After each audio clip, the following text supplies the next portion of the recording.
Bulletin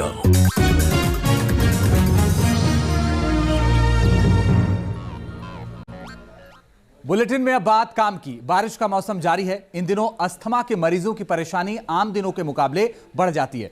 asthma सांस से जुड़ी बीमारी है जो बड़ों में नहीं बल्कि बच्चों में भी तेजी के साथ फैल रही है, इसलिए इससे सावधान रहने की जरूरत है।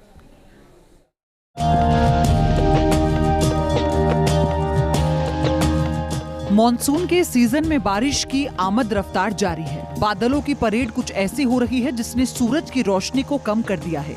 इससे वातावरण में नमी बढ़ गई है। कुदरत की आंख मिचोली बीमारियों को दावत देती है।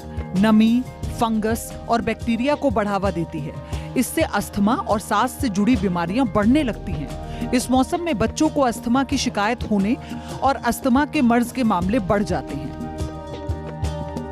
अस्थमा ऐसी हालत है जिसमें मरीज को सांस लेने में परेशानी होती है। अस्थमा के दौरे या सांस फूलने के दौरान सांस की नली की मांसपेशियां सख्त हो जाती हैं। इससे सांस नली की परत में सूजन आ जाती है। अस्थमा के लक्षण तभी दिखाई देते हैं जब परेशानी बढ़ जाती है। बच्चों में अस्थमा के लक्षण अलग अलग हो सकते हैं। शुरुआत सर्दी लगने से होती है और नाक से पानी निकलता है। बच्चे में अस्थमा अटैक होने पर सांस लेने में तकलीफ होती है। रात में खांसी का जोर ज्यादा रहता है। चलने में सांस फूलने लगती है। थकान और कमजोरी होने लगती है। छाती में जकड़न महसूस होती है। एक्सपर्ट के मुताबिक सही मेडिकल ट्रीटमेंट और देखभाल से अस्थमा को कंट्रोल करने के साथ ही इसके रिस्क को भी कम किया जा सकता है। 9 महीने से और 90 साल की उम्र तक कभी भी अस्थमा डेवलप हो सकता है और अगर उस एलर्जी से बचाव हो जाए तो वो अस्थमा ठीक भी हो जाता है। दूसरा, आपने आनुवांशिकता की जो बात की है तो कुछ हद तक ये डीएनए में चलता है। तो यानी कि जिनके पेरेंट्स को अस्थमा रहा हो उनके अंदर अस्थमा होने का चांस थोड़ा सा ज़्यादा हो, क्योंकि अस्थमा एक एलर्जिक कंडीशन है। तो जो एलर्जी है हमें उससे बचा के रखना है बच्चे को। इसमें प्रिवेंटिव मेडिसिन है वो देनी है।